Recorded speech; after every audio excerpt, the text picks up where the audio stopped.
প্রবাসী মানবিক ফাউন্ডেশনের পক্ষ থেকে সবাইকে আসসালামু আলাইকুম। গতকাল একজন অসুস্থ অসহায় ক্যান্সার আক্রান্ত ব্যক্তি আমাদের প্রবাসী মানবিক ফাউন্ডেশনের কাছে ওষুধ ও আর্থিক সহযোগিতা চেয়ে আবদার জানান। এরপর আমরা ফাউন্ডেশনের সিনিয়র ব্যক্তিদের কাছে বিষয়টি অনুগত করি।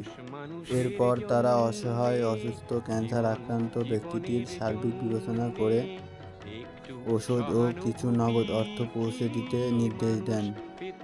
এরপর আমরা প্রবাসী মানবিক ফাউন্ডেশনের পক্ষ থেকে সেই অসুস্থ ব্যক্তিটির কাছে ওষুধ ও নগদ অর্থ পৌঁছে দেওয়ার জন্য রওনা হই। অতঃপর আমরা জানতে পারি তিনি হাসপাতালে চিকিৎসাধীন অবস্থায় রয়েছে।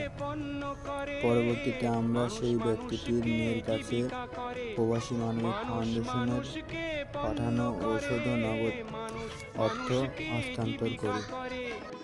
প্রবাসী মানবিক ফাউন্ডেশন সবসময় আছে অসুস্থ অসহায় মানুষের পাশে।